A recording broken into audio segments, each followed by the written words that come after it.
This Torah class is brought to you by TorahAnytime.com. Okay, good morning everyone. Bruchim Abbaim. We're continuing the Sefer Shoneh Halachos. Today's breakfast is sponsored by Dr. Asi Klein, and as you all know, we are in the middle of our campaign to be able to build a Beis Medrash, a Kehillah, a international Torah center, to be able to continue to disseminate Torah with Hashem's help to Yidden all over the world. We're learning Sefer Shoneh Halachos, Siman Beis. Today we're going to read Sif Vav and Zayin Eches.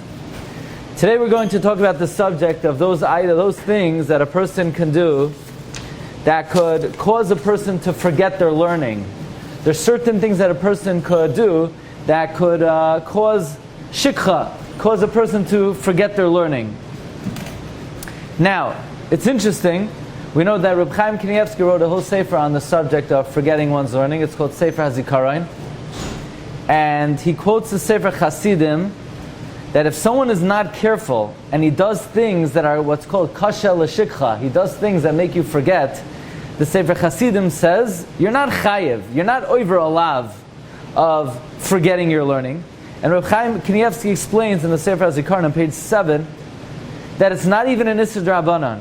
Because just because you do these things, it doesn't mean you definitely will forget.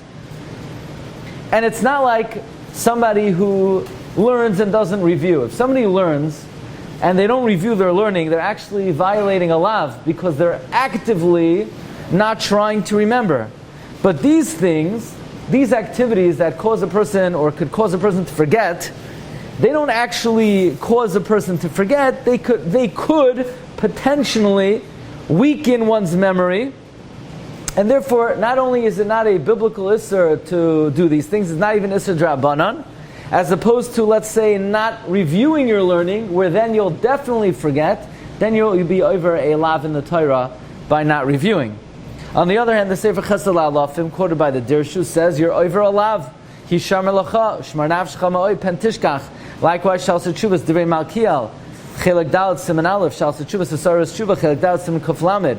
The Chesed Avram adds that it's included in what it says in Pirkei Avos, that kol ha-meshakeach davar echad mi-mishnasai hareze mischayev benavshai. And Rabbi Yosef Chaim Sonnenfeld writes that it could be that by violating these things, you're over a lav of hishamar lecha. So today, Rabbi Yehuda, we're learning about those things that are what is called kasha l'shikha. Kasha l'shikha, they make you forget your learning. So Rabbi Chaim says that it's not like you do it, you like instantaneously forget your learning, but rather these are things that could weaken the memory and bring to forgetting. But it's not like it says in Pirkei, if you don't review your learning, you're over a lav because you're causing yourself to forget. This is not like that. It in general could weaken one's learning and bring to forgetting. So now the question is, do women have to be careful about things that are kasha l'shikha, because are they required to remember their learning?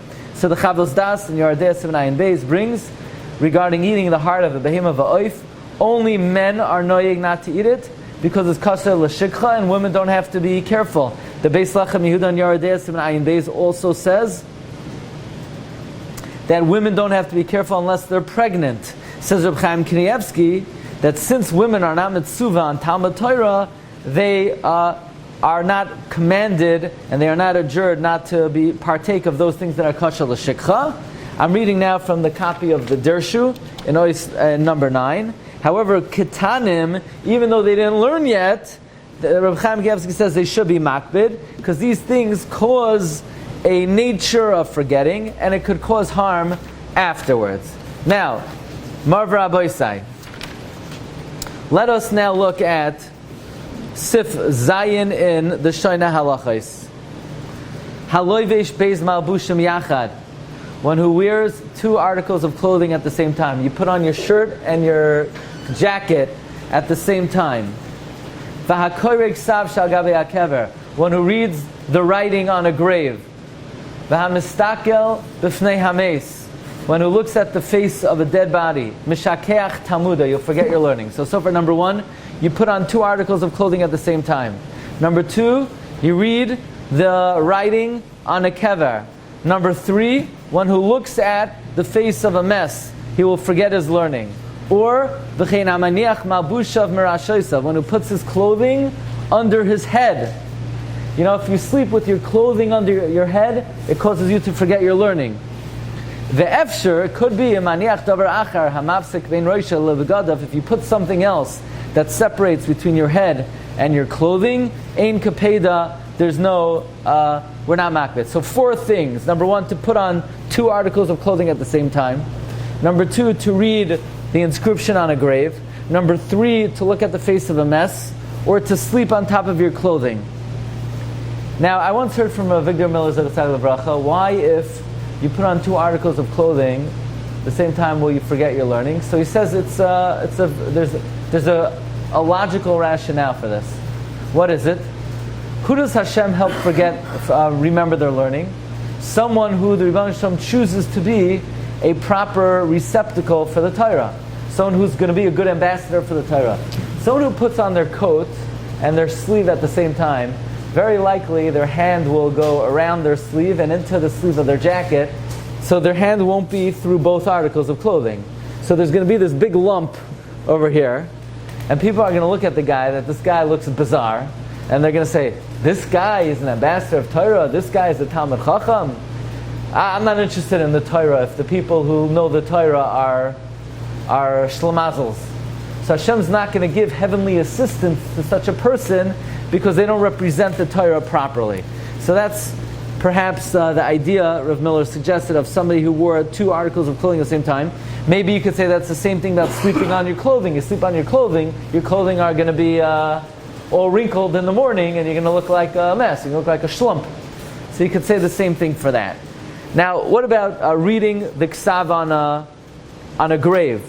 There are people who like to travel and go to different kvarim, and when they go, they look at the graves. I mean, so let's examine some of these things. The first thing I want to do is mention one of them that's not mentioned in Shoneh Halachos. Look in Ois Yud in the Sefer Hazikaron of Rabbi Chaim Kaniesky.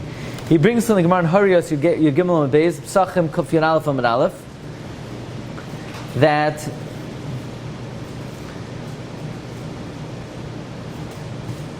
one should not walk between 2 women. One should not walk in between 2 women. If you walk in between 2 women, you'll forget your learning. There's also rationale for that. If you're walking between 2 women, what do you think you're thinking about? So your head is going to be in the wrong place, and of course you're going to forget your learning.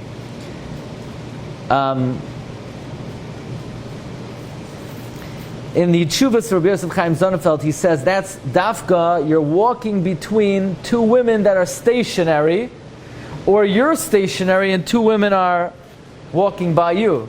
But if everyone's the derech, just, you're walking on the street, and you're walking this way and they're walking that way, there's no problem. In the Sefer Shmiras HaNefesh, he brings in the name of the Sefer Zikaron that if you need to walk between 2 women, you should hold a stick in your hand or something in your hand, or you should hold on to your payas. Somehow that protects you. The Chaim Kaniesky said he heard on the Chazon Ish that he's very makbid not to walk between 2 women, and have 2 women walk around him. It could be that if they're under 12 years old, it's not an issue. Fine. Now let's talk about looking at the face of a mess. That's Ois Chafhei. He brings that in the name of the Chupas Eliyahu, that someone who's mistakel, one who gazes at the face of a mess, his eyes will dim. The Gemara says in the beginning they would be megala, they would uncover the face of the wealthy, and they would cover the face of the poor, because the poor, their faces were blackened because of their tsaros. And then the aniyim became embarrassed, so they covered everyone's face. So that indicates that sometimes they did look at the face of a mess. So Rav Chaim says, yeah, you're allowed to look at the face of a mess. You're not allowed to gaze. You're not allowed to look intently. There are many things like this. That you're allowed to look at a rasha, but you're not allowed to gaze at the face of a rasha. You're not allowed to gaze at the moon. There's halach, you're not allowed to gaze at it, but how do you make Kishavana? So you're allowed to look at the moon, you're not allowed to gaze at the moon. What about reading a ksav that's on a kever? So that's from the Gemara in Harios Yud Gimel Amud Beis. And he brings from the Sefer Negiru Mitzaveh in the name of the Arizal, That's only if the letters are protruding, not if they're engraved. In the old Kvarim, the letters come out. Letters come out, it's a problem. If they're engraved, it's okay. So the question is, what if they're not protruding and they're not engraved? So he brings from the Sefer Yosef Oimetz that I saw medaktikim. They put a stone on a matzeva, right? You're probably familiar with the custom to put a stone on a matzeva. Where does that come from? It comes from somehow Kabbalistically, if you're going to read the inscription on the kever, you're protected from forgetting your learning by putting a stone on the kever. Says the Sefer Yosef Oimetz, it could be it was an early tradition, and it could be, since the Arizal says that this doesn't apply if it's engraved, so he says, combining the fact if it's engraved with the stone, it could be it's okay. So that's an interesting thing. In other words, if it's protruding, it's a problem. You shouldn't read it. If it's engraved, you could, according to Arizal, and if you put a stone, it's even better. Reb Chaim wants to know, is it only if you read it out loud or even if you read it in your mind? Okay? So Reb Chaim says, normally koirei means bepeh. But it could be if you're mistakel and you're reading it, that's also called koirei. We know the isser of reading shtarei hadyotos on Shabbos. There's a machlokes. Is it only if you say it with your mouth or even if you think about it? So Chaim says you can't bring a raya from there.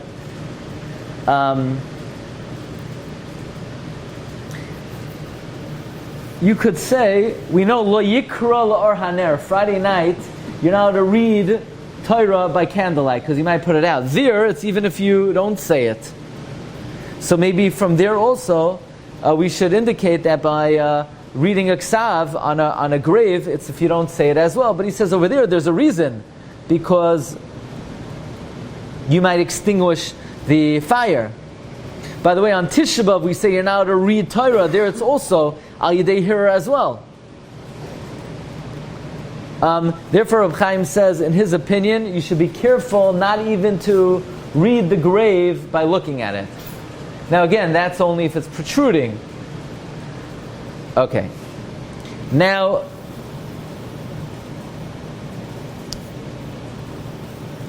one more. Look in Ois Lamed Gimel. Putting on two articles of clothing at the same time is Kashla L'Shikcha. He's quoting the Magen Avram. And he quotes the Sefer Ma'asef L'Chal HaMachanois. Are shoes and galoshes considered two articles of clothing at the same time? And in the Sefer Orchos Chaim and the Sefer Yosef Oimetz, what about taking off two articles of clothing at the same time? He brings that it's not a problem, but he quotes the Shulchan Atar that to remove is a problem. Okay, let's see one more halacha in the Shoneh Halachos. Sif Ches. The articles are already on. You're readjusting them. Bring them on. What do you mean? If you have a cloak and scarf, and a scarf If they're on, you're not. That's not called putting it. If it's on, you read it. Yeah, that's okay. If it's already on, that's okay. Yeah, it's only to put on in the first place. Now, Yedaktek b'chalukay l'loiv shei kedarkai. You should be careful in your clothing to wear it regularly. Shelo yahapech hapnimi l'chutz. Not to turn the inner one inside out. Sometimes there's not careful in the morning. They put on their undershirt inside out. You say, who cares? Nobody's inside my undershirt. Nobody knows. No, you should be careful about that. Afal pi shutachas kol malbushim. Even though it's under all your clothing. V'koshkei b'sharbegadim. Certainly, your shirt you shouldn't wear inside out. V'im loy nizar. If you're not careful, v'hafach, you wear it inside out.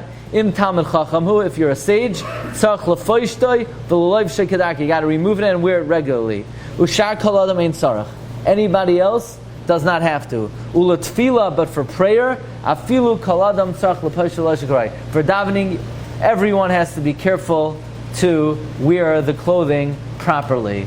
So again, these are all halachos that if a person doesn't present themselves properly, they'll be a bad representative on the half of the Torah, and it will not be, one will not remember their learning. Another interesting thing Rabbi Chaim Kaniesky brings down, that one should not converse with a woman in the marketplace. You're going shopping, you see Sally, don't start having a long conversation with her in the marketplace. It's kasha l'shikha.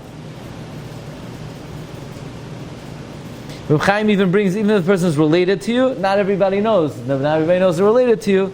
So don't do that in a public area. Okay, we're going to hold it over here for today. Wish everybody a wonderful day.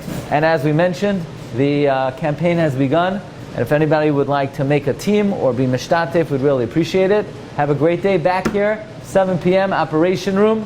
Kol tov, have a great day.